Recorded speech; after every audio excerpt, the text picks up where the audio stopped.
And welcome into the MLB Hot Stove Daily here at the Upside Sports Network. My name is Michael. Appreciate you guys joining us on a Thursday evening. Tried waiting as long as we could, hoping we would get some more headlines for you guys, but looks like things are going a little bit slower. We'll recap some of the moves that have happened so far today, and then we'll get into some of the recap stuff for the winter meetings, what you may have missed, trade talk that's out there where Kyle Tucker could ultimately end up, some of the Bellinger chatter as well, and then we'll get into some of the other trade talks around the Seattle Mariners, the San Diego Padres, Texas Rangers, who are into a couple of different trade ideas right now, the St. Louis Cardinals as well. There's a lot of trade talk around Major League Baseball, and we'll get into all of that and more next here at the Upside.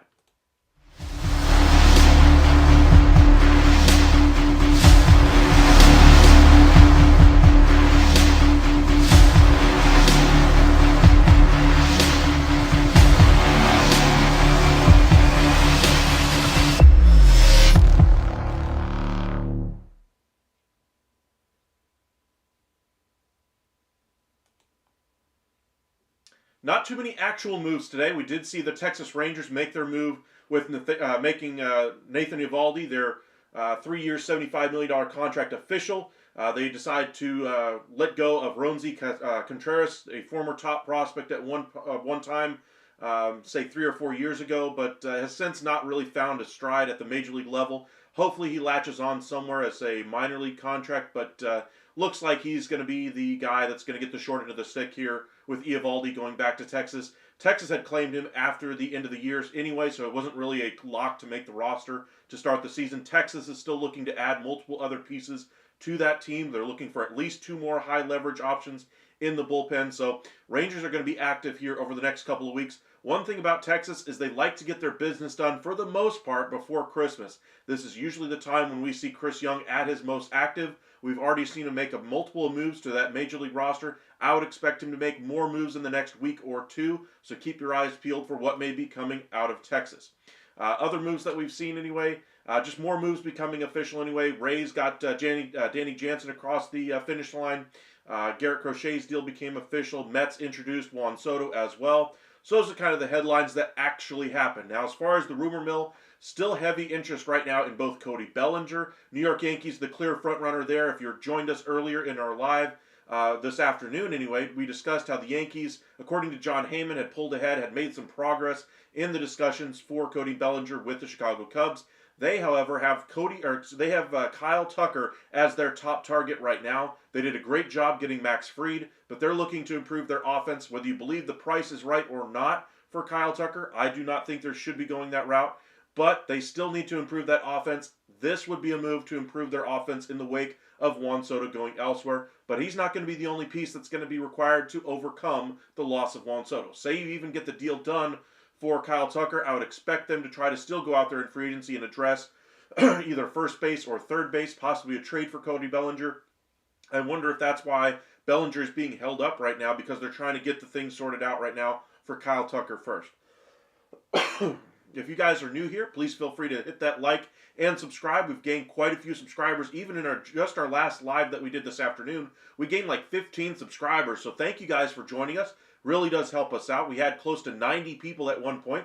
It was quite incredible to have a nice afternoon discussion over Major League Baseball in the middle of winter. Here we are, baseball fans in the middle of winter, and we're all getting together here on YouTube to be able to discuss these things.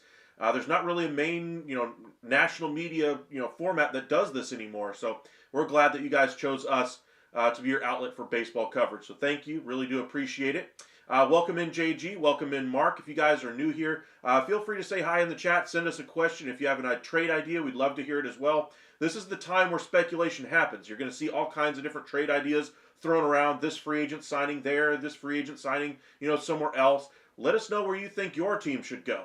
For the Baltimore Orioles, I was pretty hard on them the last 24 hours saying how they have to get Corbin Burnes done. He is still out there. I still am of the same belief that they have to get Corbin Burnes back. If they don't, that's a huge miss for them. They have to address starting rotation. They only have a number 3, 4 type starter as their number 1 right now. They have to bring in somebody, and Corbin Burnes is the easiest path to success and the best option for a number 1 starter. The other options that they have, Jack Flaherty, Sean Manaea on the free agent market, Andrew Heaney, those are all big risks as a number 1 in your rotation. On the trade market, maybe Dylan Cease, but I still would rather have Corbin Burnes as my number 1, even if Dylan Cease was in that same rotation. So, we'll see what happens here. The Giants are still the favorites for Corbin Burnes, but, it ain't over till the fat lady sings, as they say, and, we'll see what happens. But for me, Orioles have to act and act quickly. Sean, welcome back. What if Tucker goes to the Cubs and Bellinger to the Yankees? That's a very likely option right now. If I were to, if I were a betting man and I was trying to pick which team was going to win Kyle Tucker, right now, the way the offers are currently set, I would say the Cubs are going to win the Kyle Tucker sweepstakes.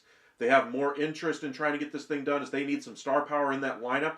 And their offer is actually fitting more in line with what the Astros are going to need in return.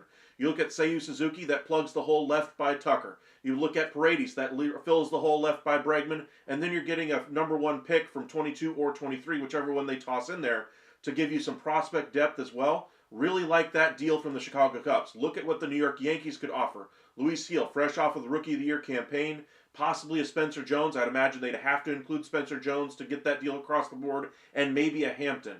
I would still prefer the Chicago Cubs package. I would rather have Paredes and Seiyu Suzuki and a number 1 pick. Now, understandably, starting pitching is always a little bit more of a premium than position players, but I still would rather go with a package of the Chicago Cubs. I think it's that good, that deep of a package. We'll see where where they end up going there.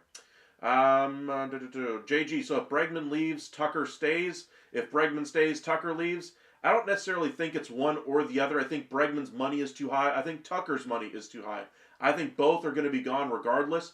I think they should trade him regardless at this point. I think the interest is too high that they should be able to get a very good trade package in return for Kyle Tucker. You're getting 1 year of Kyle Tucker, who said he's absolutely going to free agency and is going to take the highest offer. That's what he said about his free agency now for about a year and a half. The Astros know this going into it, and so, this is really the last year. If they want to lose him for a compensation pick, I suppose they could hang on to him. But this is Dana Brown. He comes from the Atlanta Braves organization. They were great about being able to re-sign their own players.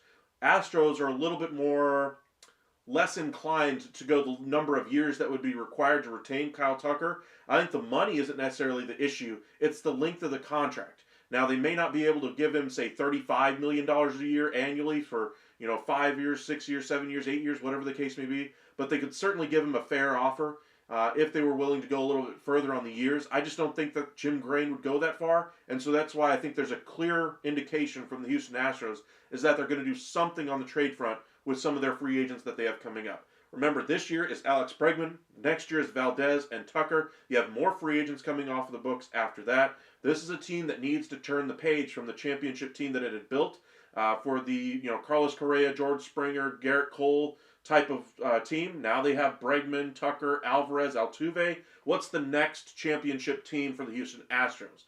Can they stay at that level? Moving Tucker now at least gives them a chance to be able to stay in that same category. If they don't, they lose Tucker for essentially nothing in free agency after the year, and this is basically the closing of that chapter for the Houston Astros, and then they go into maybe a wild card contending team at best. They're no longer in World Series contention, no longer in contention for the best in the division. The Rangers, Mariners would have passed them by that point. So Astros are looking to stay very competitive in the very difficult AL West. You got the Rangers who are going to get a little bit better this year. The Mariners, as long as they get a bat, they should be the best team in that division. It's all about that offense, though. That rotation is lethal. They need to get a bat in there. They have to. At some point, you'd think they'd invest the money on the offensive side of things, but we'll see where they go. There has been conversations about Alec Bohm from the Philadelphia Phillies going to Seattle, with Luis Castillo possibly going the other way. One way to reinvest that money is to be able to put it on the offense with Alec Bohm, save the money on Castillo. You still keep all your young rotation pieces in there, and you still maintain most of your trade capital. That would be a great option for them. Meanwhile, the Phillies would get better in their starting rotation, and Bregman would be the guy that would fill in for Alec Bohm. A lot of dominoes that could fall depending on how things sort themselves out in free agency. Just with the Alec Bregman piece, for instance, the Detroit Tigers are still in there. Nobody's really talking about them, but what if Detroit comes out and takes Alex Bregman off the board? What are the Red Sox going to pivot to? What are the Blue Jays going to end up doing? Yankees don't seem to be that big of a fit according to most media reports out there, but he still would be an impact starter in their lineup right now and would solidify that third base position. Maybe they turn to Nolan Arenado, but it's all going to be a game of dominoes. Once that first piece goes, like we saw with Juan Soto, then we saw the Yankees pivot to Max Fried. We saw the Rangers go ahead and get Nathan Eovaldi packed up after Fried came off the board. It's all a game of dominoes at this point, so I'll be curious to see where those dominoes ultimately end up going. Mark, I wouldn't mind seeing Bichette dealt for a solid reliever. Jimenez can play shortstop. If I'm the Blue Jays, I would be moving heaven and earth to bring in Alex Bregman. I mean, Bichette, I think, is a great player, but he needs to improve off of what was a difficult 2024. I believe he has the ability to do so. I think that you'd be selling really low on Bichette right now. I wouldn't do it to trade him right now, even if you were in sell mode. So say the Blue Jays had their front office locked up and they weren't really looking for, a one-year solution to win a series, get in further into the playoffs and possibly make a run at the World Series. If they weren't even in that mindset, I still think they should hold on to Bo Bichette at least until the trade deadline. Once it becomes clear you're not going to sign him to an extension and, you don't believe you can sign him in the offseason, that's when I would deal Bo Bichette and see what I could get. Same thing for Vlad Guerrero Jr. I don't think you'd be able to get, very much in a trade right now. I think he's still a great player, but he'd be far more valuable at the trade deadline once he shows the ability to bounce back, which I believe he will. He is a very good player. But the addition of Alex Bregman would give them all kinds of options as far as the long term for that team. Jimenez could play shortstop for them, but for me, Bregman is a significantly better player there as well. So I would rather have Bregman come in, give you a chance to try to save your job if you're the front office, and even if you weren't trying to save your job and you had a long-term deal in place, he would solidify that shortstop position for you long-term if you lost Bo Bichette. You'd still have Jimenez. I still don't agree with the acquisition there. It's already done at this point. No use crying over spilled milk. But for me, the move for Alex Bregman would be the best move that the Blue Jays could make at this point. Burns would be great as a starting pitcher as well. But I want Alex Bregman if I'm a fan of the Toronto Blue Jays. We'll see what ultimately happens. JG Seyu is out of the trade package. I have not heard that, unfortunately. Maybe he is, maybe he's not, but I think he'd be a great fit in a trade package to the Houston Astros as a Kyle Tucker replacement in the lineup. Remember, Houston's trying to stay competitive, so anybody that comes over is going to have to help them at the major league level and maybe some top-end prospects. That's why a 2022 or 2023 first-round pick would be a good option there. But, Paredes would be the best piece in that deal. Give them a long-term answer at third base with Bregman leaving town. And give them some flexibility to possibly sign a Christian Walker in free agency. And then you could argue that you're a better team with Walker at first base, which was an absolute black hole for you guys over there at first last year and the year before. Frankly, since Jose Abreu was signed, it just hasn't worked out. So bringing him in would be a great sign. You have Paredes over there at third base. You got him for a couple of years. And then you got Suzuki out there in the outfield anyway, taking the place of Kyle Tucker. That would be a good starting place, and then you can kind of finish off the rest of your offseason, possibly trading Presley, saving a little bit of money, adding another, couple lower cost relief options in there, say 2-year, $15 million contracts to a couple of relievers. That bullpen was a little bit shakier than it had been, especially in the first half of the year. So, that was kind of expected with Hader coming in, kind of jumbling things around back there, upsetting the apple cart, if you will. That it would take some time for them to figure it out, and they did eventually. They're still a very good team, but it's coming to a close. They need to open up and pivot from where they're headed. By moving Kyle Tucker, that'd be a great pivot for them. Cubs and Yankees are the clear frontrunner for Kyle Tucker. Multiple other teams have also expressed interest as well, including the Philadelphia Phillies. If for some reason some team decides to trade for Nick Castellanos, that could be a solution for them as well. But let us know in the comment section what you guys think of a Kyle Tucker trade, the package that's being offered by the Chicago Cubs. What do you think the Yankees would have to get to give up to equal what the Cubs are giving up in return as well? But appreciate you guys joining us. Make sure you guys hit that like and subscribe. Wanted to get into a little bit of the Roki Sasaki sweepstakes as well. His agent Joel Wolfe, anyway, from the Wasserman Group, spoke with the media today, basically trying to alleviate fears that he's going to fait accompli to go out to the West Coast with the LA Dodgers. And once again, he kind of reiterated the points that a big market isn't necessarily what he's looking for. He had issues with the media over there in Japan. It's going to be far worse in major media markets. While it's going to factor into his decision, it's not going to be the deciding factor that takes a team into the running or out of the running.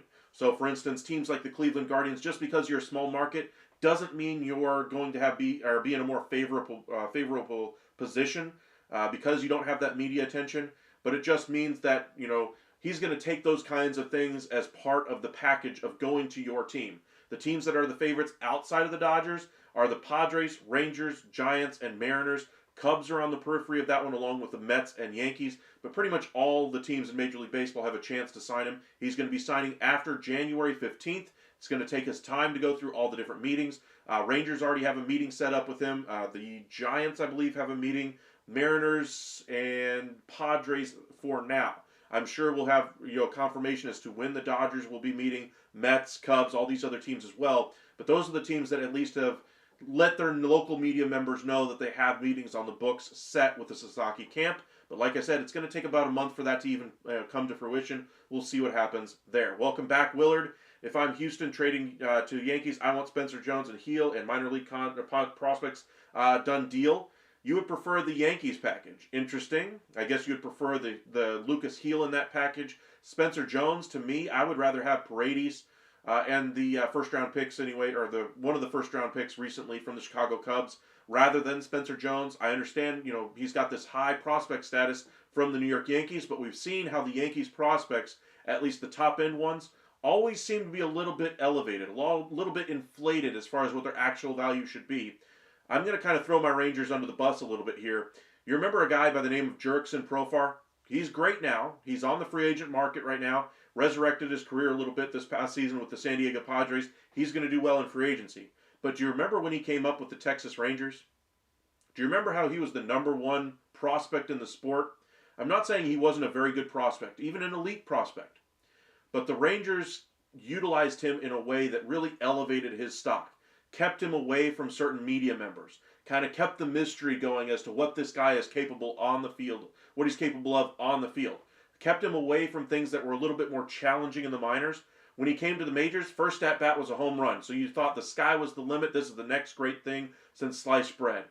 Turned out there was some flaws in his game that the national media wasn't necessarily privy to because of the way the Rangers advertised him. The reason why I bring this up, the Yankees have done very similar things with prospects in their past. They've done similar things with, in this case specifically with Spencer Jones. The Baseball America people and other national media correspondents anyway that cover minor league baseball have pointed those flaws out in Spencer Jones's game. I'm not saying it's going to the effect of the way the Rangers guys did it with Jurickson Profar, and thankfully they're no longer around. But the way they elevated the draft or the viability of him via trade, they wouldn't trade him for a superstar player when it came up. I remember in 2012, 2013, Rangers were looking for elite players to come in as far as trade candidates. Remember, that was when the Rangers made it to the World Series against the Cardinals and Giants right around then. They had the ability to trade Profar at that time, but they had such an inflated value on Profar, they held on to him, and essentially they gave him away for a couple of middling pieces later on. But a similar situation is happening here with the Yankees with Spencer Jones. If the national media, being a little bit better now, hadn't noticed those flaws in there, I believe that the Astros should absolutely have gone after Spencer Jones and Luis Heel. But we know the flaws in Spencer Jones's game. We're putting a lot of pressure on him, giving a lot of comparisons anyway to Aaron Judge. I would rather have Luis Heel out of that package anyway. He's the best piece in that deal. Spencer Jones is still very good, but he's not what the quality is going to be coming from the Chicago Cubs. And that's why I think the Cubs would pay a little bit more as far as prospect value on top of the top two pieces in that deal. And that's why I believe the Chicago Cubs are the front runner for Kyle Tucker. Now, the Yankees losing Juan Soto, that does help as far as urgency if you're the Astros to try to gain a little bit more via trade from them. So if it's, say, Jones, Heel, Hampton, and maybe a couple of other prospects, remember what Juan Soto went for. He went for 5 pieces in return. If you get something like that, then I would probably take the Yankees package. I don't think it'll get that or quite that high, and I think having Paredes be able to fill the spot for Bregman specifically in that lineup and having Suzuki in there, I think solves a couple of issues on the Major League roster right now for the Houston Astros, and that's why I think they would prefer that type of a deal. What's the news on Bellinger? Welcome in, John. As far as the news on Bellinger this morning, in case you guys are just joining us, is still that the Yankees are now in front. They've made progress on talks with the Chicago Cubs. We really haven't heard anything since this morning on Bellinger. The market seems to be held up a little bit by the Burns and Bregman market, and now the Kyle Tucker trade possibility from the Yankees. Yankees are holding up a little bit of this because they have to pick a direction here. If they're going to go the Kyle Tucker route, if they're going to go the Bellinger route, or if they're going to go the Bregman route, or Christian Walker, or Nathaniel Lowe, as I had mentioned before, there's all kinds of irons in the fire for the Yankees. They hold the keys to what could happen next. When do the dominoes start falling, and where do they go? Let's see, Sean, who could the Cubs get to replace Suzuki and Paredes and Bellinger?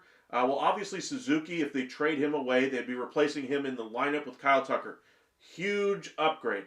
As far as a third baseman, somebody who could take over for Paredes, that's a tougher one. They've hodgepodged that position together over the last couple of years before Paredes. I'd imagine they go back to some form of that.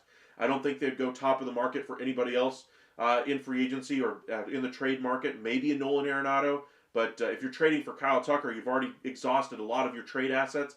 Now to bring in Paredes and then to trade Paredes away to bring in Kyle Tucker, you're giving away more pieces, and then to bring in Nolan Arenado, I think that'd be a little bit risky for the Cubs long term, but always a possibility. And then for Bellinger, I think they have some good options as far as young first base guys that can come in. But of course, Goldschmidt's out there on the market as far as a buy low guy, and there's always a possibility of a reunion with Rizzo as well. Willard, I think Yordan Alvarez would help Spencer Jones a lot, plus give Altuve. Okay. How about Jason Dominguez? I'm sorry, if I'm the Yankees, as much as I would love to have Kyle Tucker, I'm never trading Jason Dominguez in a deal like this for 1 year of Kyle Tucker. I don't care how good he is. He's staying on that roster. They need to get him healthy anyway. His value's a little bit depressed anyway for what the Astros would value him at. And so even if you were willing to trade Dominguez, you're not going to get what you think he's worth. So they're going to hold on to him. And Spencer Jones is more likely out of the two to get moved. Welcome in, John. Appreciate you for joining us once again. Jacob Webb tossed 56 2/3 for the O's in 24. 3 ERA, 11 walk weight, and on the high side of 24 strikeouts. Opinion of Jacob Webb. I think he's a good depth signing for the Rangers. They also are connected right now to A.J. Minter, another low-level contract. I would imagine something in the neighborhood of what Kirby Yates got last year from the Texas Rangers. 1 year, $4.5 million. That would be something I could see in the offing for the Texas Rangers for Minter. But I like the addition of Webb. He really wanted to go to Texas. He struggled against the Rangers. Might be part of the reason why he wanted to go to Texas, so he didn't have to face the Rangers anymore.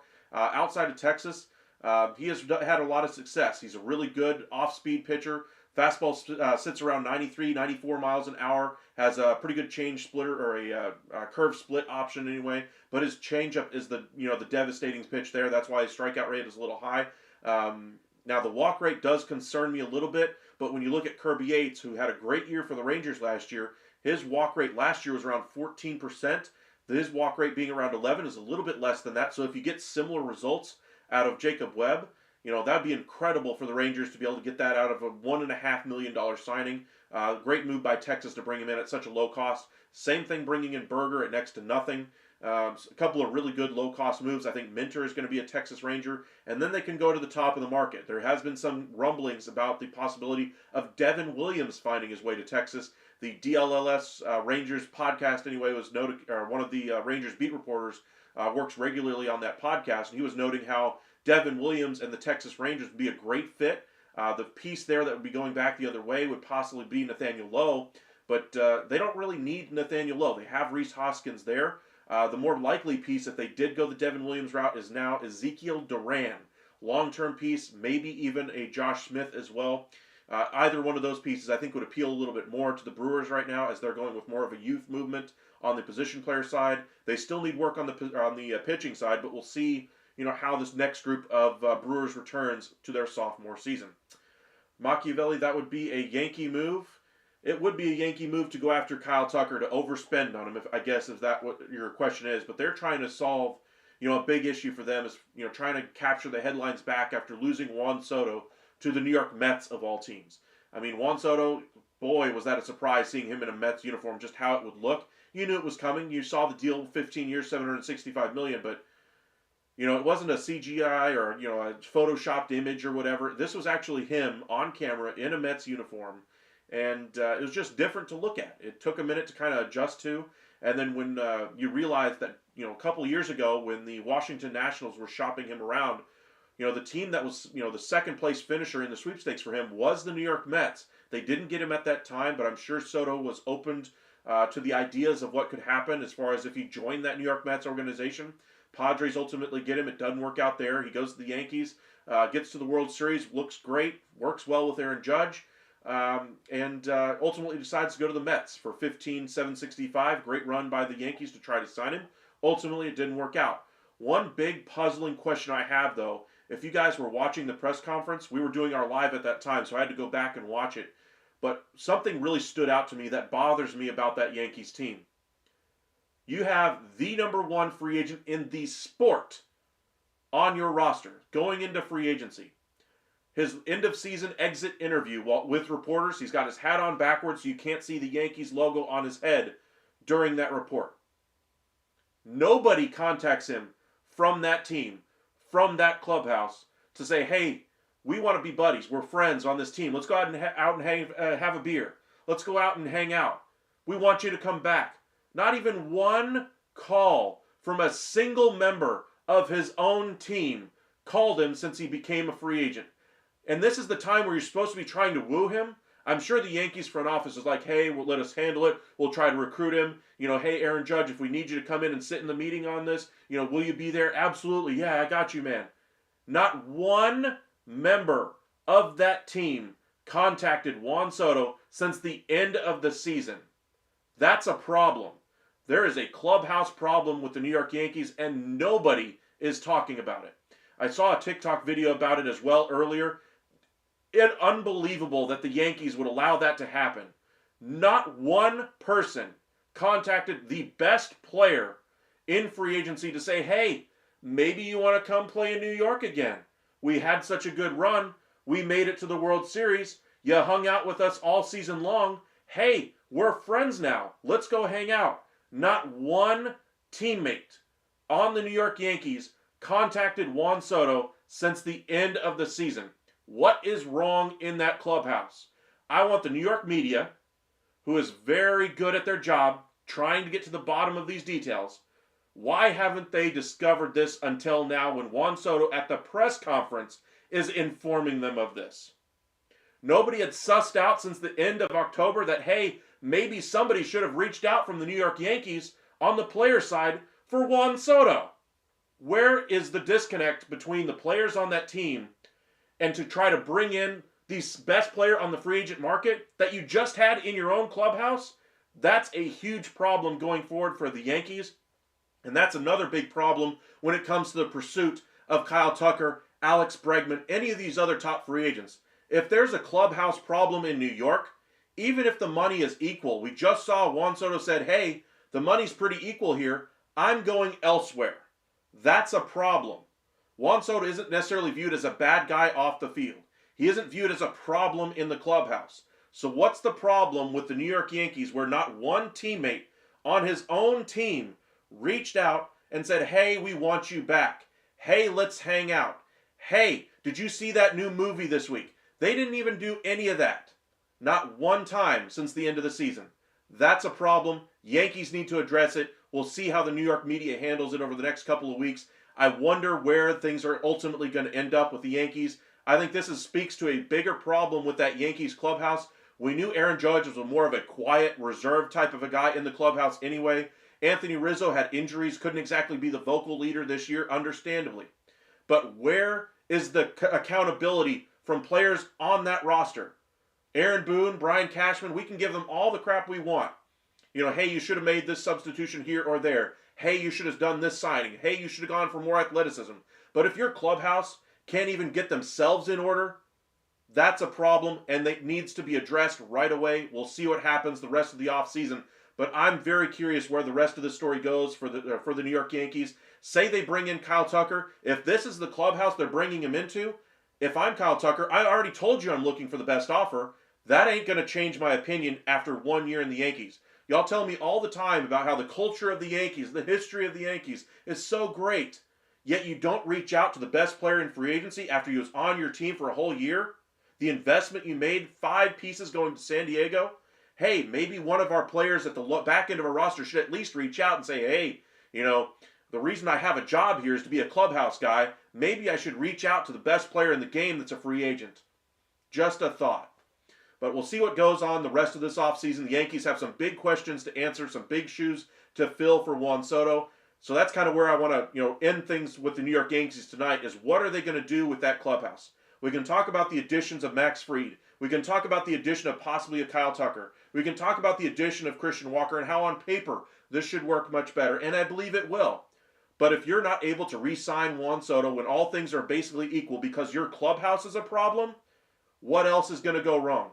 We saw what happened towards the end of the Boston Red Sox tenure with Terry Francona eating chicken wings in the clubhouse or in the dugout, all that kind of thing. It's been so long now, it's kind of starting to get muddled in my memory. But we remember how things ended with the Boston Red Sox and that run there. It was the clubhouse that started to collapse on itself. Yankees have had a great run of success for decades. Is this the beginning of the clubhouse becoming the problem just like it did for the Boston Red Sox and ending so many years of great success? Or is this something that's just a small blip on the radar? Aaron Boone and Brian Cashman hop on this right away and say, hey, we recognize there was a problem. We should have had our players reaching out. Somebody on this team needs to take accountability for not reaching out to Juan Soto. That should be Aaron Judge day one when he's interviewed. That's who it should be. I don't care that he's not a vocal guy. He's the leader of that team from a performance standpoint on the field. He's the face of that franchise. He needs to be up there taking accountability for it. All right, let's look at some of these comments from you guys. I know that was a little bit of a rant there, so let's get into some of these that y'all had. All righty. You believe Tucker is also a trade piece for the Mets. It was on 2 sites today. Mets have indeed reached out for Kyle Tucker. I don't think they're necessarily a fit this offseason. Next offseason, I do see it. Cohen and his money, I think, would be a very persuasive thing if he decides to go to the Mets next year. As far as trades right now, I think the Astros would love to get some of their prospects back and then some. But the prospect packages that are being offered by the Cubs and Yankees are going to far outstrip what the Mets could offer. And I think that's where they're going to go. So I don't think the Mets will get him this year, but maybe in free agency next year. Now the Astros will rebuild. Willard, I don't think the Astros are going to be entering a rebuild. Unless they don't trade Kyle Tucker, they lose these guys in free agency, then I can see them bottoming out like we saw, in 2014, 2015, when they really tried to get the number 1 pick in the draft. But I think they're trying to keep this team afloat and stay a competitive team in the AL West, a team that's in contention for a World Series every few years, rather than just going back to being the bottom dweller in the division like the A's and Angels are going to be this year. I don't think they're going to slip that far. I think they're going to try to, keep their head above water with the trade of Kyle Tucker here. And after Tucker moves, then they'll revisit the possibility of trading Valdez. Welcome in, Jay. Glad we got him when we did. He got better sense. Plus, we would only have gotten him for 7 years, not 15 or 16.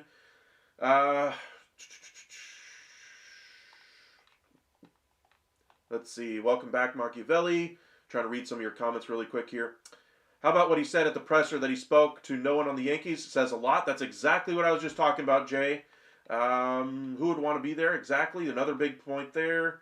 Meanwhile, the Mets reached out to him. Yes, they did. Even players not on the Mets roster. Donovan Mitchell, an NBA player for the Cleveland Cavaliers, reached out on the behalf of the New York Mets to try to sway him to go to the Mets.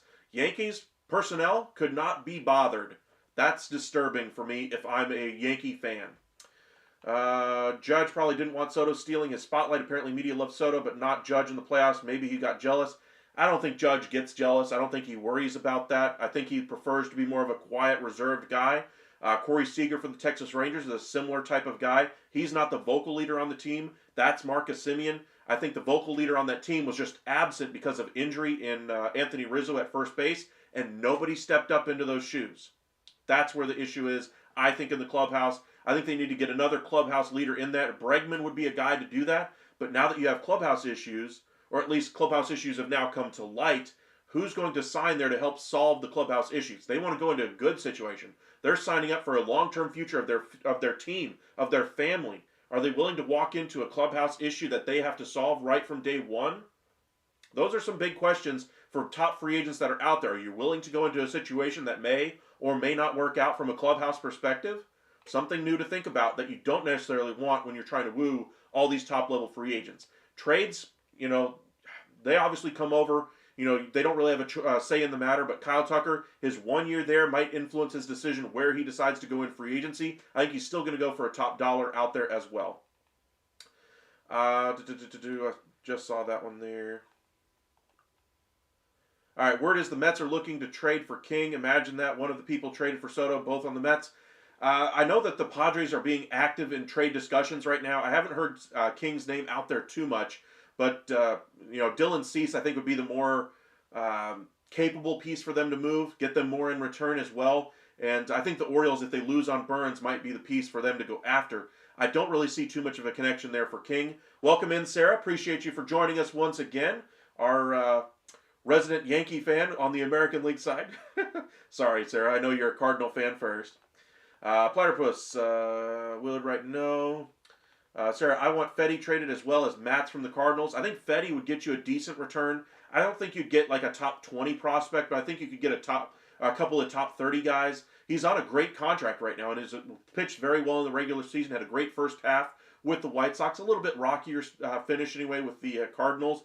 But I think for 1 year of Eric Fetty, you could probably get a couple of pieces there. A lot of teams are going to need some starting pitching now that a lot of the top end pieces are gone. Fetty kind of fits in that Andrew Heaney category. Once we get down to that level of free agent starting pitcher. So Mark just got done watching a horrible football game. Yeah, that game was pitiful. 12-6. What was that? The LSU Alabama game from years ago, 6-3. Yuck. I mean, just horrible football being played out there in the NFC West right now. Pretty much by all teams. Sorry, Seattle Seahawks fans. Sorry, Cardinal fans, Rams, and 49ers. It's just ugly football in that division right now. Jay, they only had great regular season success, not 16 anymore, but Judge should have. Judge absolutely should have reached out to Juan Soto. The rest of the team, at least a couple of the other leaders on that team, should have reached out. Somebody who was his buddy besides Aaron Judge on that team should have reached out. If he and Judge were really that close during the season, why isn't Aaron Judge reaching out after the season? He's a free agent. He just went through the free agency process. He almost left the Yankees to go to the Giants. He understands how alluring other spots can be, especially when you were already considering going there anyway a couple of years ago, like Soto was for the New York Mets. So why didn't Aaron Judge reach out? That's a question I would like to see him answer. Platypus, it's more than likely the Yankees told their players to let Soto be himself. Absolutely. I'm sure Brian Cashman said that. I'm sure that they absolutely did that. But at a certain point, you either were friends with the guy on the team or you weren't. You want to hang around the guy or you don't. You want to be able to have him around your team and be able to, envision him on your team and hang out with him in the offseason on those, say the Yankees had signed him to 15 years. You're not going to hang out with your teammate in the offseason? Look at just the MLB Network, all the guys that used to be on the Boston Red Sox 04 championship team. All those guys still talk to each other. Kevin Millar talks to all kinds of different guys that were on that Red Sox team still. Dave Roberts, they all have that connection. You're telling me you're not going to pick up the phone and say, hey, you want to go fishing? Hey, you want to go to this new restaurant that opened up? Hey, there's a great new movie. You want to go catch it? There's a lot of chances out there. Hey, do you just want to hang out? Hey, we're having a party over at the house. Come hang out. We'd love to hang out with you. And the Yankees couldn't be bothered to do that. Even if there's an organizational mandate to say, hey, don't talk about the contract, don't talk about free agency. Where's the conversation that says, hey, we like having you around? The guys like to feel appreciated. I know all of you guys out there watching right now have jobs of your own. Would you rather work for an employer that you enjoy going to work for? Coworkers that enjoy having you around? Hey, you get invites out to go to the, drinks after work sometimes. Sometimes you say yes, sometimes you say no. but you at least make a call every now and again if you actually like the guy. If you don't like the guy, everybody knows that one guy in the office nobody likes. Nobody ever invites him to anything outside of work. You think that guy really wants to come to work the next day? Sure, it's a paycheck, but come on, man. If somebody else is offering me very similar money, I'm going to go somewhere else where I'm wanted, where it's more fun to be around, where I enjoy the people that I work with. And you're telling me the Yankees couldn't be bothered to do the same, especially when the stakes for them are so high? That's a problem for the Yankees. Jay, I agree. I don't think we'd throw in Jet or any of the top 3 or 4 prospects, 5, 6, 7, or a player or two. Exactly. I think the Mets are going to finish farther down the list for Kyle Tucker. I'm sure they would love to have him. Starling Marte is a guy that's on the block right now for the Mets. They're saying they'll eat the contract. Well, no crap, you're going to eat the contract. Marte has not played like himself the last year or two. Injuries have really caught up to him. He used to be a stolen base machine and still can be that. But injuries, getting a little bit slower, older, contact rate down. He's not exactly on the up and up in his career, so you're going to have to eat a pretty penny of that anyway. And you'd have to move him if you brought in Kyle Tucker or another outfield bat. So, Kyle Tucker, if you were able to swing a trade for him, you'd have to give up literally the majority of your farm system, and you just did a great job building it up. I think it'd be fool's errand to go ahead and try and tear it down just for 1 year of Kyle Tucker. And I'm sure Cohen would have the top offer out there for him in free agency if they did that. But there's other ways to improve the team this year rather than going after Kyle Tucker. Just wait a year and go after him in free agency. Mets are going after Vlad next year. That's a possibility. He could play third for them. If they lose Alonso, he could play first. If they get Alonso, he could play first, and Alonso could go to DH. Vlad could be an option for them in free agency. Which football game, sir? I did not know. I'm not in the know with football. It was the LA Rams and the 49ers. Trying to scroll through a few more of these comments, try to catch up. Welcome in, Frank. Soto distanced himself from the Yankees. I think Soto didn't want to be second fiddle to Judge. Possible, but he's going to be the guy there, kind of 1A, 1B with Lindor, with the Mets.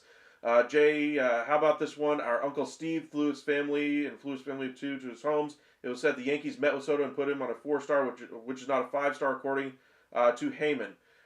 Okay, the Yankees had an issue with his family as well earlier in the season.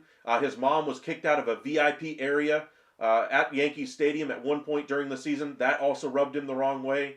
He's very big on his family, obviously. He's a kind of a stand-up guy off the field, so he wants to make sure his family is comfortable. The suite that he got his family to be able to watch his games with when he goes when he plays for the Mets is a symbol of that he wants them around. And the Mets took care of him in that regard. There is no clubhouse issues. Relax. I don't know about that one. We just saw that they didn't talk to Juan Soto. If there's not a clubhouse issue, then why are we not talking to Juan Soto? Did you just not like the guy and the rest of the team you're fine with? Is that the issue? Juan Soto was the problem? He was an issue in the clubhouse? Is that what we're trying to say? I don't think so. PJ Muffins, Padres want too much for their players. They do, but they always end up getting the trades done and trying to recoup as much value as they could. I've gone over this the last couple of videos. We'll go over it once again. Remember the Padres, when Preller first became the GM there, brought in the Upton brothers, made the big trade with Atlanta to pry Kimbrel away when he was at the height of his powers with the Atlanta Braves. And then it didn't work out. So he traded all those guys away at the trade deadline. He looked like he had egg on his face, but he was able to get some decent prospects back in return. Was able to turn around and then get Juan Soto, traded away a whole bunch of pieces. Ultimately, it didn't work out. Traded away Juan Soto, got a bunch of value back. Now he's traded for Dylan Cease and Luis Arraez. Both of those guys are now on the block who could be brought or have value brought back in return as well. Padres do a good job of getting them into a really great situation and then out of bad situations with at least some value coming back to them in return. That's something very good that A.J. Preller does. Doesn't exactly walk away with the best value, but he at least walks away from the table with something in his pocket. He doesn't bet it all on black and just go for broke and just leave the casino with nothing. He's the guy that plays blackjack. Say he puts it all on this one hand. He wins that hand. It looks great. Then he keeps losing and losing and losing, and then he just gets up and walks away from the table before he's completely lost all of his value. He does a great job knowing when the party is over and getting out of a bad situation. That's a good trait to have as a GM. Mets are going after Vlad next year. I believe you there. If the Yankees trade for Tuck, they cannot let the Mets take him next year. Could not agree more, but that's a risk you run when you go after a guy who's going to go after free agency next year. And he said he's going to go to the highest bidder. If the Mets are that highest bidder, you better be prepared to lose him. That's all I'm saying. If you're willing to spend all this capital to bring him in, you better be prepared for the fact that you could lose him in free agency because he's got 1 year left on his deal. Yes, a hotel is not a billion-dollar mansion. Okay. Platypus, what's the point? Yankees owner doesn't live in LA. What's he supposed to do? Okay. All right, skip down here a little bit. Any chances the Yankees trade for Tucker and extend him? Not a chance. Tucker says he wants to go to free agency and examine his value. That's what he wants to do. So we'll see what happens there. Why aren't you talking about the other quotes where he said he's still friends with Judge and his old teammates? Those don't have as big of an impact for what it actually took for him to sign with the Mets. He may have been friends with those guys, but did those friends reach out to him? According to Juan Soto, no. Is he going to say bad things about Juan Soto, or is he going to say bad things about Aaron Judge and say the organization treated me like crap? No, but he's going to tell you the facts of the matter. Hey, they didn't reach out to me. Hey, they removed my mother from a secured section and kicked her out of this area, VIP area at the Yankee Stadium during the season last year. Hey, the Mets offered me this thing for my family. Hey, the Yankees did not.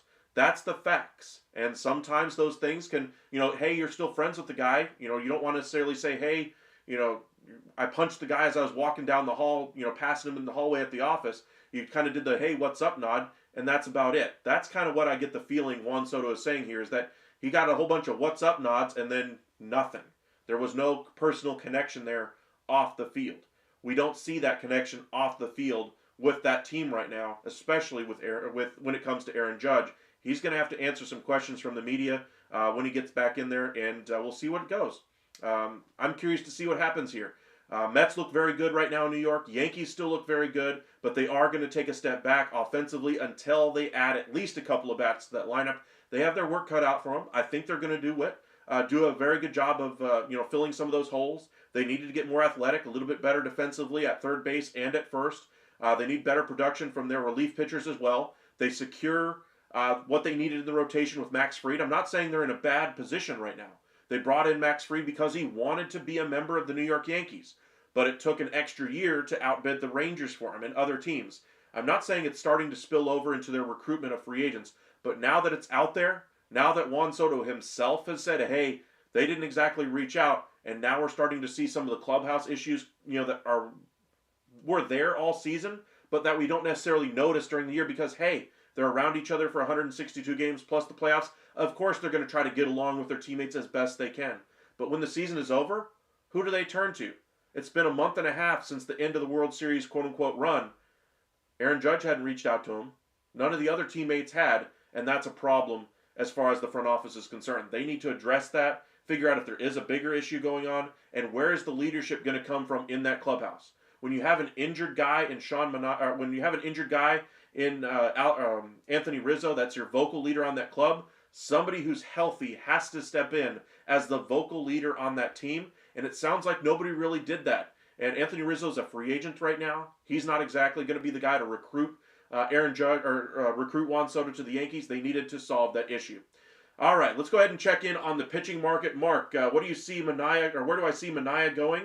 Right now, I believe he's probably going to end up with the New York Mets. I think his market's probably going to get to the 4-year, the $25 million per season mark, maybe even a little bit higher than that. I think the Mets really want to keep their contracts to 2 or 3 years, but I think they will end up having to go to 4 for Sean Manaea. There is still the argument to be made that they should be going after Corbin Burnes, but for my money, for the investments they've already made on this team, they've already shown their willingness to try to go above and beyond. They still have to try to re-sign Pete Alonso and add another bat to that lineup, and then address the bullpen. Saving a little bit of money long-term on Corbin Burnes would allow them to go after a guy like Kyle Tucker next offseason as well, while still allowing them to go after some really good pieces that would solidify that rotation in Sean Manaea at first base and Pete Alonso, and then, of course, a couple of bullpen pieces. So Manaea, for me, I think is pretty much destined to go to the Mets. Now, say the Orioles miss on Corbin Burnes, which I think is pretty likely at this point. Maybe the Orioles step in there and bid a little bit higher than what the Mets were willing to go for a Sean Manaea-type player, and they could win the bidding there. But the Orioles have shown an unwillingness to flinch as far as budget when it comes to Mike Elias. It sounds like the Orioles ownership is greenlit, whatever funds is necessary to try to re-sign Corbin Burnes within reason. Well, it's not getting out of reason here for it to be 7 for $210, 8 for $240, $250, whatever the market ultimately ends up being for Corbin Burnes. But they need to sign a number 1 starter there in Baltimore. And, Sean Manaea is probably the best starter outside of Corbin Burnes on the market.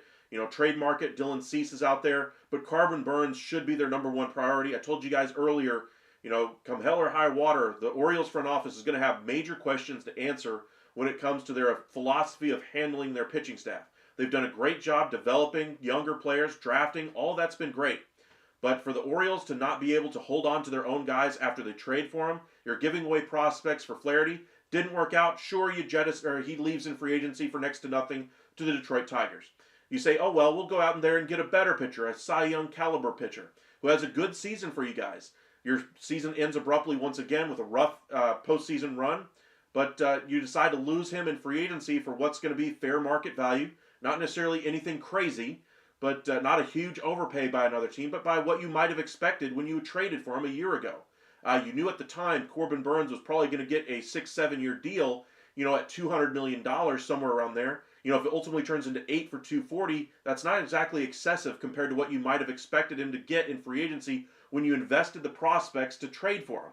Now it's a year later. Your team didn't exactly perform like you expected, but he is by far your best pitcher in that rotation. You have to bring in Corbin Burnes once again. If you don't, I have some questions as to where they're going to go and what their philosophy is long term. Mets seriously need Burnes. They aren't going to do anything in the playoffs without an ace at least, and they have a joke of a staff. I wouldn't say that. I like the Mets staff right now. They've done a great job developing some pitchers over the last year or two. Just look at the success story with Sean Manaea. Look at the success story with Jose Quintana finding himself again. Severino found himself again. All those guys had better years with the Mets last year. That's why they made a deep run in the playoffs and were stopped by the inevitable champions, the Los Angeles Dodgers. I think they do need to improve that roster. There is still the argument to be made that they could win the bidding for Roki Sasaki as well. I think they still need to add one more starter. I think they should add at least a number 2. I think Manaea easily fits that. And he looked really good in a Mets uniform. I think continuing that success would do well both for the Mets and for Manaea's career. We'll see which direction it goes. You're right about the Mets pitching, Platypus. Yes and no. From the standpoint of health, I believe that's true. But for me, I still like their pitching. And I think it's going to get better. They had to overhaul that entire rotation this year because of how many guys hit free agency. They've done a nice job bringing in Montas, bringing in Holmes, but those are guys that have a bit more of a question mark than answers in that rotation. So for me, those guys are more 3, 4, 5 guys in the rotation. You need another guy that you can trust in a postseason series. Senga, when healthy, I think he would be your number 1 in a rotation. Number 2, I think if you bring in Manaea, he's your number 2. If you bring in Burnes, obviously he goes to your number 1. Senga becomes your number 2. But I really like where the Mets are at, and they're going to continue to invest in that rotation next year as well. Do not expect this to be the finished product for the Mets. They're still looking to add to this roster. But I do agree. Senga better be healthy if they're going to do anything with that rotation. If we are waiting for Tucker next year, Robert Jr. is available. I would agree there. Luis Robert from the Chicago White Sox is out there. Injuries are a bit of a risk for him.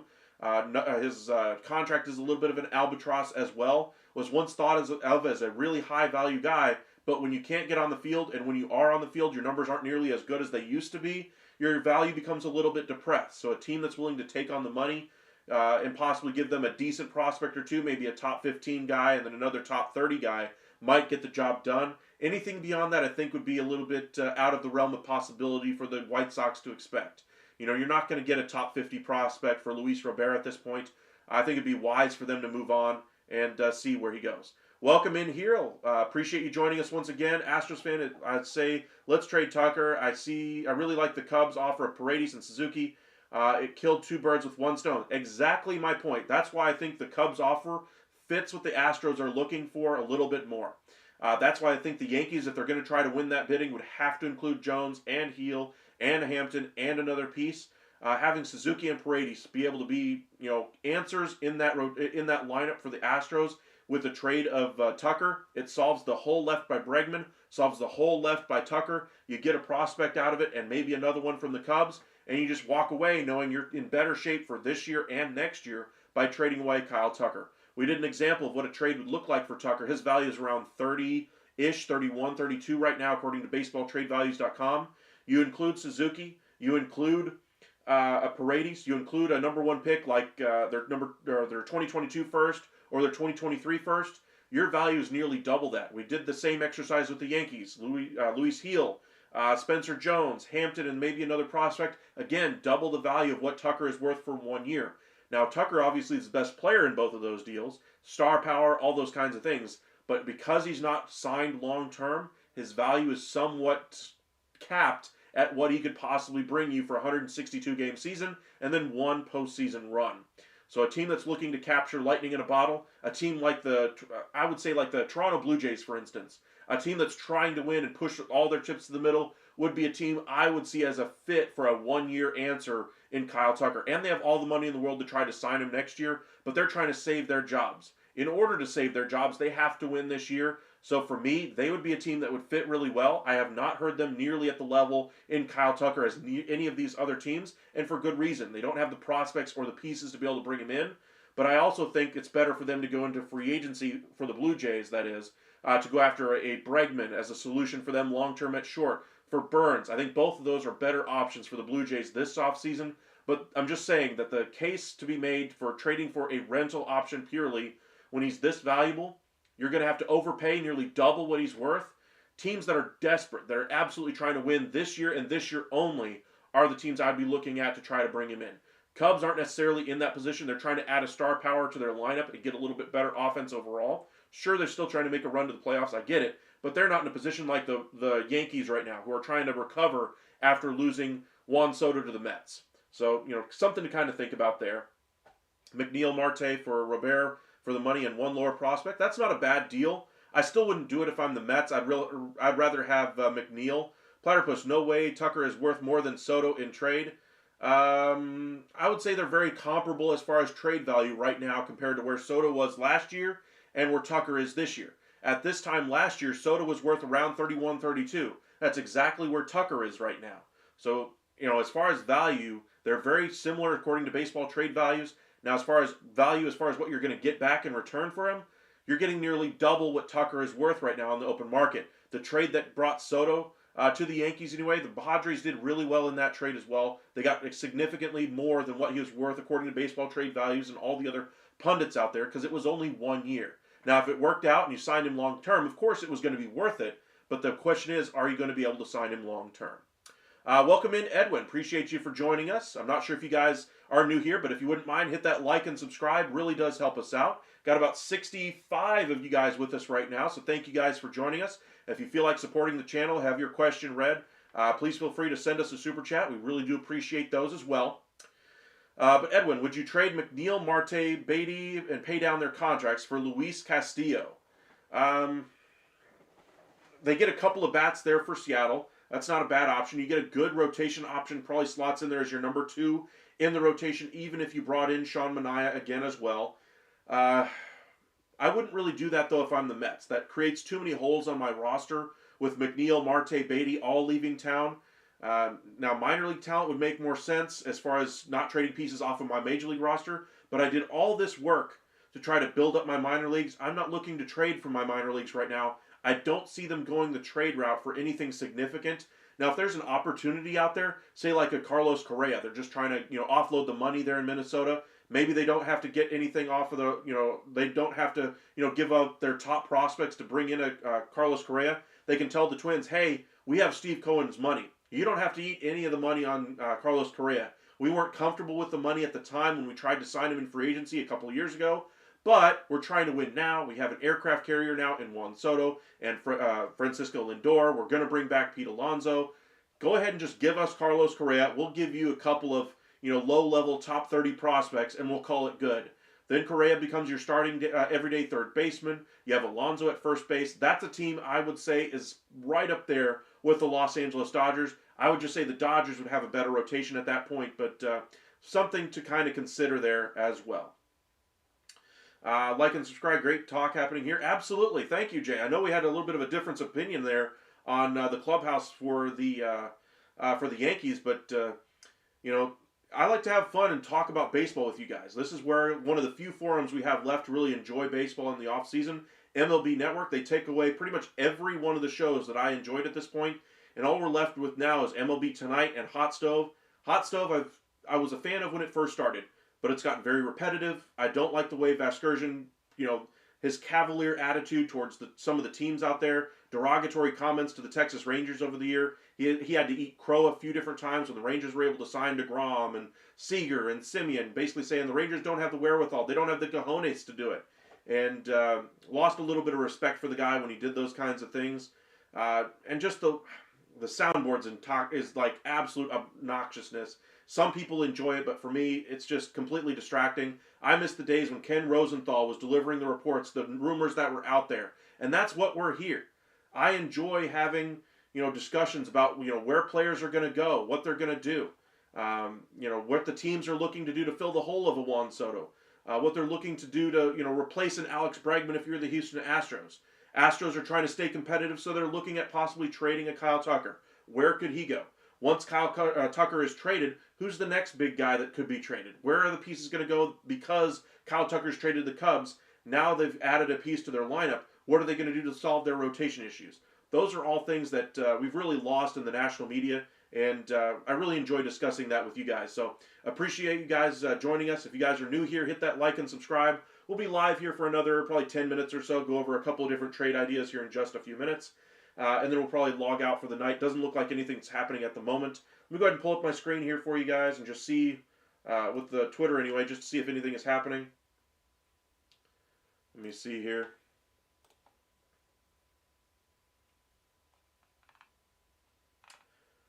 Doesn't look like it. Mariners are getting more trade calls on Luis Castillo. I think that's why we got a couple of Castillo comments. Some of you guys were mentioning him. Rangers were busy at the winter meetings, and yet they're still going to be busy going forward.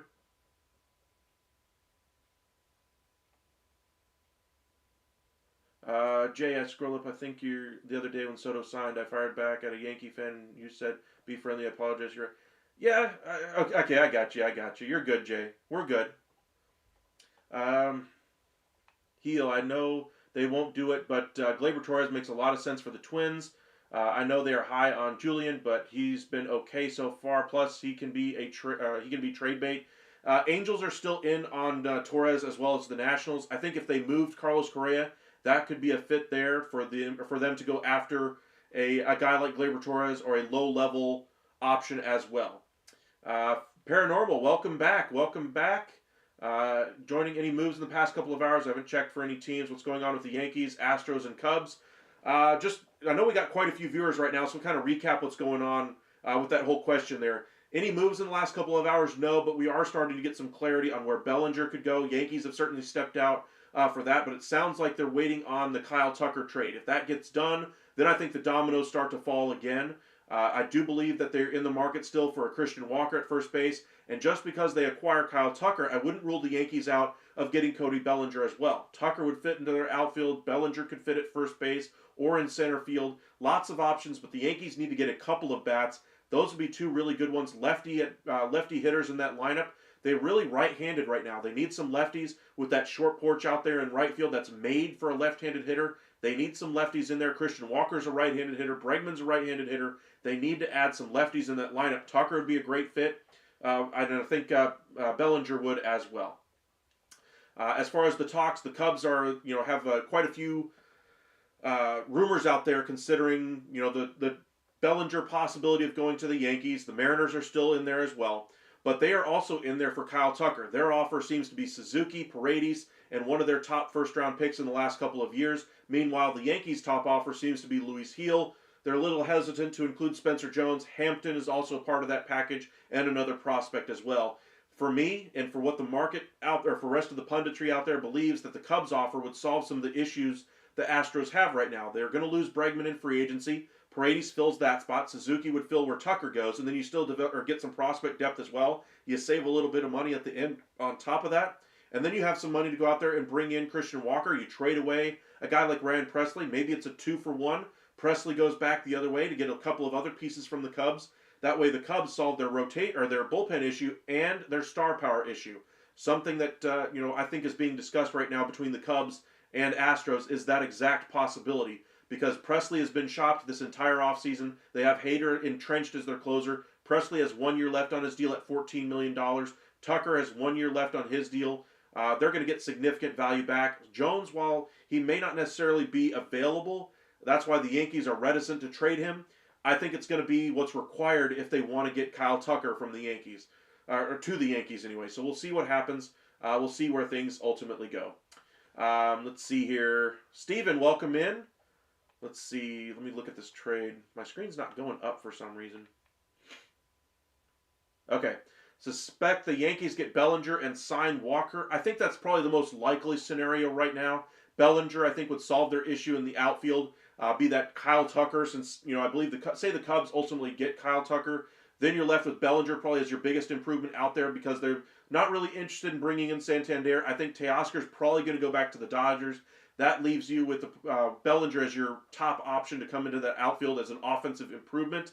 And then you look at Christian Walker solving your first base issues. Maybe you try to go to the, really deep into the well, trade for a Nolan Arenado as well. Maybe you go in for Bregman, but I think the two most likely there are exactly what you say there, David, for Bellinger and Walker. Bellinger, I think, being the most likely out of any of the moves that I've seen so far. But welcome in, welcome in. Think we have more lefties for the Yankees. I think there's only one or two in that lineup right now. I was looking at their projected lineup when the MLB Network flashed it up on the screen, and I remember only one being in the lineup, but I think they have a couple of guys there as well, but they need more lefties either way. They need a couple of guys in there. Bellinger and Tucker would be great options in that lineup to help lengthen it out, give it a little bit more balance to that lineup as well. Reminds me of shades of what the Blue Jays were a couple of years ago when they had to make the trade for Dalton Varsho. We saw how well that worked out for the Arizona Diamondbacks, the pieces they got in return, but they tried to get a little bit more even, right-handed, left-handed. Hopefully it'll work out better for the Yankees because I think the additions that they would be making would be good for them from an offensive perspective. Blue Jays, meanwhile, when they made their move, they were trying to get a little bit more balance because they were so right-handed. Teams were planning for that and adjusting for that specifically. And by having a more balanced lineup and having the impact come in that lineup as well, rather than trade away better offensive pieces just to become more, balanced offensively, I think they're going to be in a better position as well. Wells is kept behind the plate anyway. Rice first base, not every day. Dominguez is hurt. Grisham is not an everyday outfielder for you, and Chisholm is your one in the lineup. So Chisholm would be the one lefty I imagine that MLB Network had in that lineup when they posted it. And then, Grisham I think is probably their fourth outfielder going into the season when they finally sign all these guys.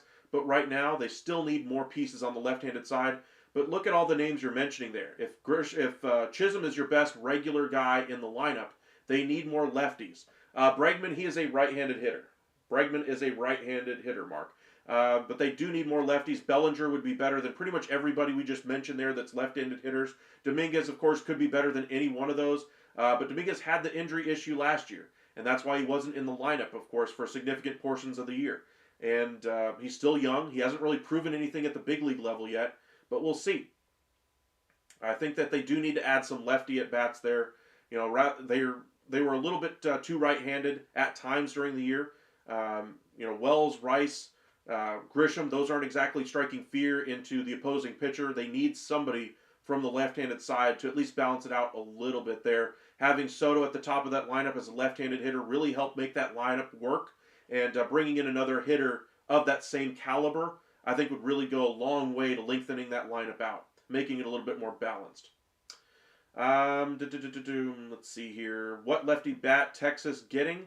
They are looking for a left-handed hitting outfielder right now in Texas.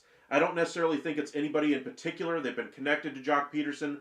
I really am hoping they don't go after him. I understand he had a great career year last year, but I just don't want Jock Peterson on this roster. I think he clogs up the bases a little bit. They need to get more athletic in the outfield, especially with Leody Taveras probably going to a fourth outfield role.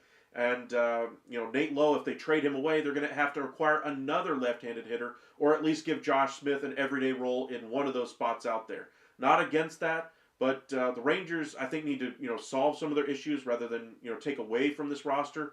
Unless there's an opportunity for them to get a impact relief pitcher like a Devin Williams. Maybe they trade Lowe to the Yankees, prospects to the Brewers, and then Devin Williams goes to Texas, something like that where it solves one issue for you. You save a little bit of money. But outside of that, I would be looking for them to go a little bit cheaper for a left-handed hitting corner outfield bat.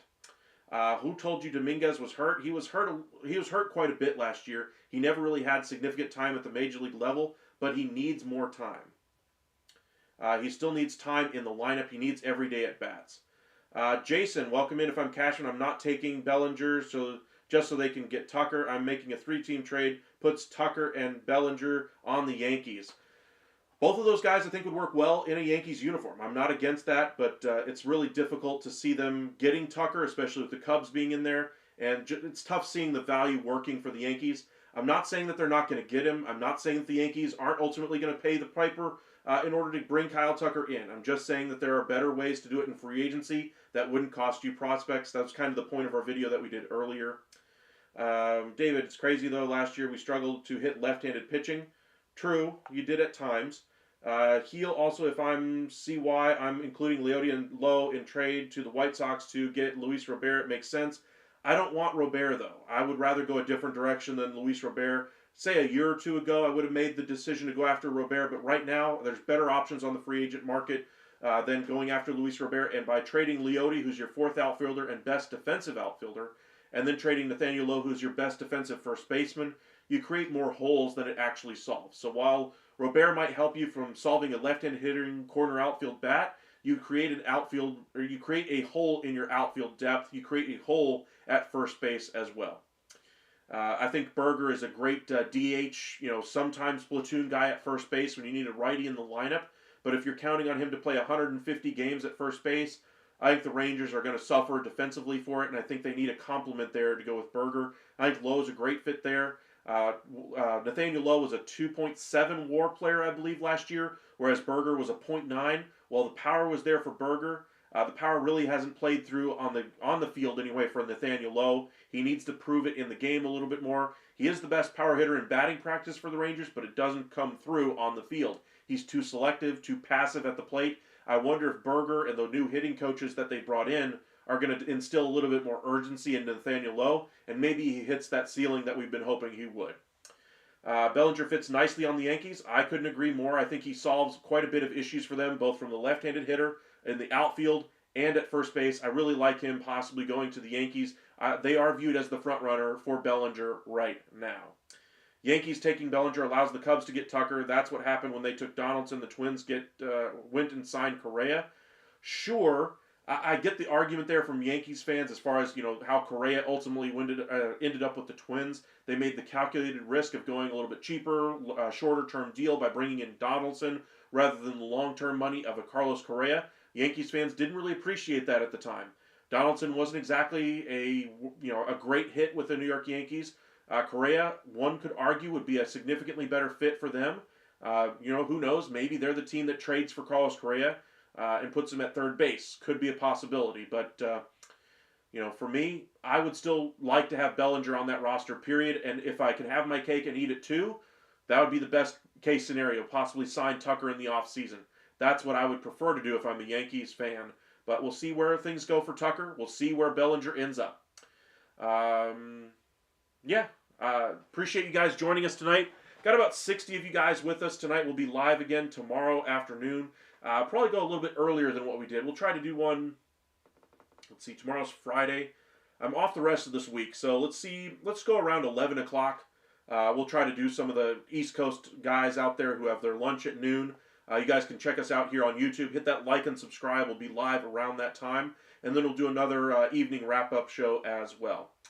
Mark, I heard some talk about Xander Bogaerts getting traded. I would kind of put that in the less than 1% column. I think the Padres are just open for business, much like the Astros are. The thing is, the Padres are usually more willing to do the surprise type of deals if they get the right offer. Just by mentioning those guys out there, gets their name out there, and maybe you get an offer you weren't expecting. But I wouldn't look for a Xander Bogaerts trade anytime soon. But maybe a team is out there and says, hey, Xander Bogaerts is our answer, pushes us over the top. And if they get bowled over for a trade, of course, they'd love to do something like that. But I don't think they're actively looking to get him off their roster. Ethan, people forget Berger was the 11th overall pick in 2017. Rangers got a player that is just getting better. Yes, he also blew out both his ACLs, or had significant injuries in back-to-back years. I want to say it's the ACLs.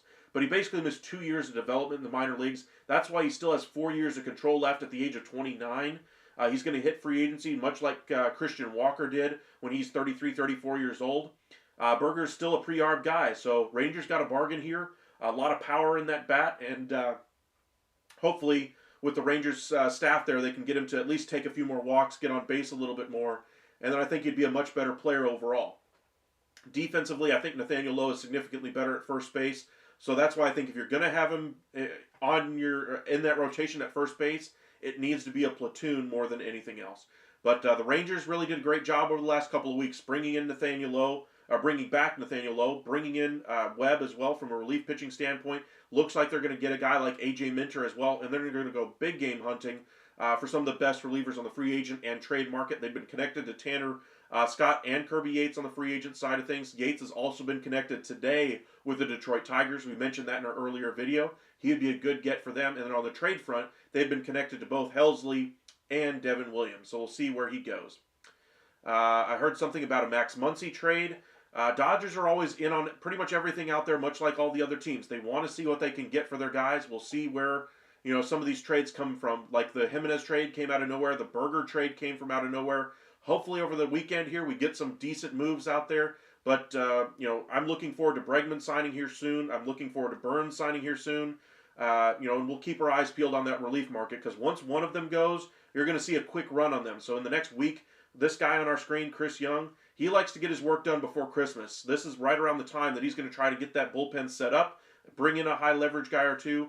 So that's when I think that the run on relievers is going to come and the Rangers are going to land one at least of that group. We'll see who they get. But Yankees, Kirby Yates is still available. I'd like the Yankees to sign him to a 1 or 2 year deal. It's probably going to take a 1 or 2 year deal to get him a higher AAV for 1 year. 2 years, say if you offer him 2 for 22 like Blake Trinan, I think you could probably take it or probably get that and get him to sign that. The Rangers are looking to save a little bit of money. The structuring on the Nathan Eovaldi deal has $18 million going to him this year. A signing bonus of $12 million going to be paid in 2026 and 2028. The middle year it gets $25 million, and the last year gets $20 million. So the Rangers are trying to save a little bit of money to stay underneath the luxury tax threshold this year. Y'all have a great night, Mark. I know you're about to head out anyway, so have a good night. I know you guys have to work tomorrow. We're about to log off here, but try to answer your questions before we head out. Luis Arraez for Lowe, would that work for San Diego? No. I would say Arraez is a more valuable player offensively. Lowe would solve their issues defensively at first base. I think he'd be a good fit for them. I'm not saying it's a complete no from San Diego. I'm just saying you'd probably have to include a little bit more on the Rangers side of things. Say if the Rangers were willing to include Ezekiel Duran, who really doesn't have much of a role on this team right now, as much as I like the player and would really like to be or get him every day at bats, the addition of Berger pretty much assures that's not going to happen. So maybe a Nathaniel Lowe and Ezekiel Duran stack for Luis Arraez and maybe a bullpen arm going back the other way for the Rangers. That would be a trade that I could see the Rangers and the Padres doing. But Arraez has his name out there in trade talks, but Dylan Cease, I think, is the more likely guy to move. Arraez is a really good on-base guy, and I think they need that in front of Corey Seager, in front of Marcus Semien. I would like to see them bring in a leadoff hitter instead of having Marcus Semien at the top. But Luis Arraez in front of Corey Seager, in front of Adolis Garcia, that'd be a really great lineup, a 1-2-3. And then, of course, you have Josh Young coming back. When he's healthy, he looks great. Injuries have derailed his season the last several years now. We'll see if he can stay healthy for a 162-game season. You're going to get a really good year out of Wyatt Langford. You have to get something a little bit healthy, or you have to get a healthy Evan Carter on the field. And maybe he takes over as your everyday center fielder. Wyatt Langford could be a long-term answer in right field after the season. Adolis Garcia is going to be a free agent, possibly going to be off this roster by the end of next year. But it's good to see the options that the Rangers have right now, that they could go a number of different ways. This would be just one of those many options. Appreciate you guys joining us tonight. We'll be back again live tomorrow around 11 a.m. Central, 12 on the East Coast. So for those of you on your lunch break, be sure to join us then. Hopefully we'll have some new transactions to discuss, some new rumors. Be sure to hit that like and subscribe. Let's go ahead and update our page one more time, just in case anything else has happened in the last few minutes. Does not look like it. Mariners, of course, taking calls on Luis Castillo. A lot of the teams are now back in their home cities, trying to get their bearings once again, see where the trade market's at after the Garrett Crochet deal to the Boston Red Sox. But again, we're still waiting on the free agent market with Bregman and Burns, on the relief market with a lot of different options there. Once that starts to go, it should go quickly. And then on the trade market, Kyle Tucker seems to be holding up things right now. But have a great night. Thank you guys for joining us. We'll be live again tomorrow at 11 a.m. Central. We'll see you then. Y'all have a great one.